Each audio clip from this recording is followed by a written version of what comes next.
আসসালামু আলাইকুম, welcome back dear student. আজকে একটি খুবই সাধারণ ক্লাস, বাট এটার ইম্পর্টেন্স অনেক বেশি। ইংরেজি গ্রামারের ফান্ডামেন্টাল যে বিষয়গুলো আছে এর ভিতরে টেন্স হচ্ছে অন্যতম। টেন্স সম্পর্কে যা সম্যক বা বিস্তারিত ধারণা আছে, গ্রামার বা ইংরেজির যে মেইন বিষয় স্পোকেন, এগুলো তার জন্য খুবই সহজ। কিন্তু বেশিরভাগ ক্ষেত্রেই আমি ক্লাসগুলোতে দেখেছি স্টুডেন্টরা টেন্স নিয়ে অবহেলিত প্লাস নিজেরাও অবহেলা করে, কারণ এটা মজারভাবে কেউ শেখাইতে পারে না। আমার কাছে মনে হয়েছে এই জন্য স্টুডেন্টদের ভিতর টেন্স ভীতি কাজ করে।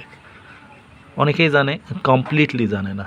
তো বিষয়টা হচ্ছে আমরা যারা টিচার আছি তারা হয়তো ভালোভাবে শেখাইতে পারি না বা মজাদারভাবে উপস্থাপন করতে পারি না, এই জন্য এই সমস্যাগুলো হয়। নর্মালি টেন্সের যে বিষয়গুলো আছে আমরা সংজ্ঞার দিকে না গিয়ে আমার কাছে মনে হয়েছে যে আমি ফ্রুটফুল যেগুলো আমি দেখছি, যে মানে আমি যাদেরকে শিখিয়েছি মেইন বিষয়গুলো যেমন চিনিবার উপায় এবং স্ট্রাকচার, এগুলো দিয়েই আমি দেখেছি যে একটা ছেলে ভালো টেন্স সম্পর্কে জানতে পারে এবং সে ফ্রি হ্যান্ড পরে করতে পারছে। তো ওই সংজ্ঞা আমি যাদের সংজ্ঞা বা আরও বিস্তারিত শেখাইতে গিয়েছি তাদের জন্য বেশ সমস্যা হয়ে গেছে।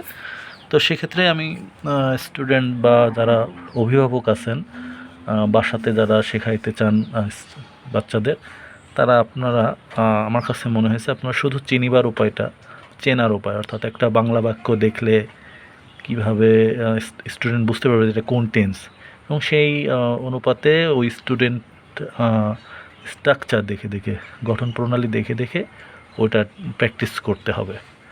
আপনার অভিভাবকরা যারা আছেন তারা যদি এইগুলো মানে ক্লাস 4-5 থেকেই ছোট করে ধারণা দেন তাইলে আমার মনে হয় টেন্স নিয়ে আর ভীতি কাজ করবে না। পাশাপাশি আপনারা গ্রুপ ভার্ব, যেটাকে ভার্বের লিস্ট বলে, ভার্বের লিস্ট যেটা প্রেজেন্ট পাস্ট পার্টিসিপল, এইটা কিছু 100-150 মুখস্থ করিয়ে দেবেন, দেখবেন যে আর বেশি সমস্যা হবে না। যারা অ্যাডভান্স লেভেলের স্টুডেন্ট আছেন তাদের জন্য আবার টেন্স টা অনেক মজার। তো নর্মালি দেখেন টেন্সকে আমরা প্রেজেন্ট, পাস্ট অ্যান্ড ফিউচার, এই তিনটা ভাগে ভাগ করি। এইগুলোর আবার ডেফিনেশন যেগুলো আছে সেটা হচ্ছে ইনডিফিনাইট,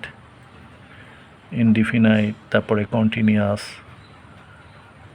কন্টিনিউয়াস, পারফেক্ট, এইগুলো ভাগে যখন করব এইটা আপনারা একটু ক্লিয়ারলি শেখাই দেবেন, তাইলে কি হবে, স্টুডেন্টের চেনার উপায়টা শিখতে এবং স্ট্রাকচার শিখতে সুবিধা হবে। আমার কাছে মনে হয়েছে যে চেনার উপায়টা যদি কেউ চিনতে পারে একটা বাংলা বাক্য দেখে, তাহলে সেই ছেলেটা স্ট্রাকচার দেখে কিন্তু অনেক কিছু করতে পারবে। তো আমার কাছে সবচেয়ে গুরুত্বপূর্ণ হয়েছে যে অক্সিলারি ভার্ব বসানোটাও একটা ইম্পর্ট্যান্ট। এইগুলো আপনারা বারবার বাসায় কিছু একটা বাক্য দিবেন, একটা বাক্য দিয়ে কীভাবে করতে পারে বারবার দেখেছেন 9টা বা 12টা টেন্স একটা বাক্য দিয়ে করানো শেখাবেন, দেখে করুন। 1 মাস তারা দেখে করবে, দেন তাইলে দেখবেন যে টেন্স নিয়ে আর ভীতি কাজ করবে না। আর টেন্স নিয়ে যদি কোনো প্রশ্ন থাকে আমাকে করতে পারেন। আমি অবশ্যই ক্লাসগুলো আমি প্রত্যেকটা চিনিবার উপায় দেন স্ট্রাকচার আস্তে করে প্রত্যেকটা ক্লাস আমি আমার চ্যানেলে দিয়ে দেবো। আপনারা সাবস্ক্রাইব করে পাশে থাকতে পারবেন যদি মনে হয় আপনাদের উপকার হবে। ধন্যবাদ দর্শক, আসসালামু আলাইকুম।